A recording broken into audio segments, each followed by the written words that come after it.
I guess our purpose would be to produce really high quality food and as much as we possibly can in order to make a difference in people's lives. You know, we have an opportunity to really improve the way people are able to live. I've been following food issues over the years on the internet, and I'd read about how in the United States the newest trend was the creation of dedicated food bank farms. So I'd done a lot of reading about what was happening in Detroit and decided, you know, why not try it here in our community? It sounds like something we really could use. So we're unique in Canada in that I think we're the first fully dedicated food bank farm in that 100% of everything we grow is given to the food banks. There's a need for food, for wholesome food for people that have a low income, particularly people who have low income. They can't throw much money into food. Like I know there's been times in my life where I've had a hard time like obtaining the right amount of food for myself, but wholesome food like vegetables is important. It's one of the best things I feel that I can do. It's one of the best things, like I'm in a position to be able to do this. When we were donating food to the food bank and the soup kitchens last year, we got a lot more joy and happiness out of being able to give to the people who need it. We were market gardening previously, and we were donating a certain amount of food to the food bank system in town through that process. A lot of farmers are generous people, and they'll donate a bit of food. But we were really shocked and surprised at the need in the community. You know, the soup kitchen, they serve over 2,000 meals every month in town, and there's a number of food banks that are supporting people as well. And we really wanted to do more than just, you know, fire a small percentage. So we decided to try to make the change this year to dedicate 100% of everything we grow to the food banks in town. Colin actually approached me probably about 3 months ago with the idea, and I said, you know, it would be a great way to just kind of hopefully help with any of the people that come for our programs here, just to help boost up our nutritious meal here each day. So what he's been bringing in lately, we've been able to use a lot of it during our daily meals.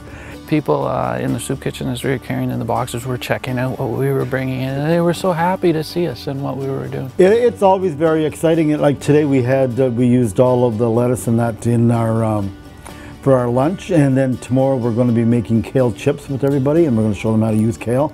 They love the idea of being able to provide fresh vegetables to their clients. You know, a lot of what comes into the food bank system is just canned goods and processed things. So for people that need to use the food bank, having access to fresh vegetables and stuff really can improve the quality of their health. Eating enough vegetables and fruit is one of the #1 things we can do for our health, and research shows that having a variety of fruits and vegetables can help reduce our risk of chronic diseases such as diabetes, heart disease, and some types of cancer. So getting Canada's Food Guide recommendations of 7 to 10 servings for males and females is going to provide a variety of vitamins and minerals and phytochemicals and fiber that can help us to stay well. We're able to grow a full range of vegetables. There's out in the field right now, we got beans and broccoli, tomatoes, peppers. There's a lot of green vegetables too, lettuce, spinach, kale. Cucumbers are coming along real nice now. Quite a good variety of stuff that people would be, we try to focus in on things that people are familiar with and know how to cook with and use at home. Fresh local produce is the healthiest fruits and vegetables that we can get, because the minute something is picked, it's going to start losing some nutrient value. So if we're grabbing it at the local farmer's market, or whether we're grabbing it out of our backyard garden, we're going to have maximum nutrition value in that fruit and vegetable. If we take care of growing them, washing them, bringing them, making them accessible with some of the people that we're working with, we're in a position to be able to help people who need it. So that's basically why we want to do it. Okay, I grew up in a farming area. I've always had a love of the outdoors, and my job is an outdoor kind of job, forestry. And so we bought the farm when we moved back to the Sioux from British Columbia about 12 years ago. The farm itself is a great opportunity. I've always loved gardening. My parents instilled a love of gardening for me right from a real young age. So we set up this year. I got insurance, and we've got facilities in place to be able to have volunteers on the property now. We've had a few people coming out and helping us with planting. We're going to be getting into harvesting in a big way.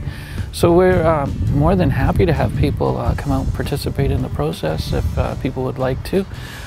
We'll teach them everything they need to know. There's no experience necessary, and we're happy if a person can only come out for an hour, or if they want to spend a whole day with us, that's great too. But what we're hoping with this program in the future is that we'll have enough of different supplies. We're the food bank for all the agencies in town, so when they come, we're hoping to offer whatever we may get from the farm that week to give to these different agencies that are coming in, so they can put it into the boxes that they're taking to their clients, and hopefully we can ensure that everybody's eating a little healthier, a little more nutritious, and in the long run hopefully save a lot of healthcare dollars.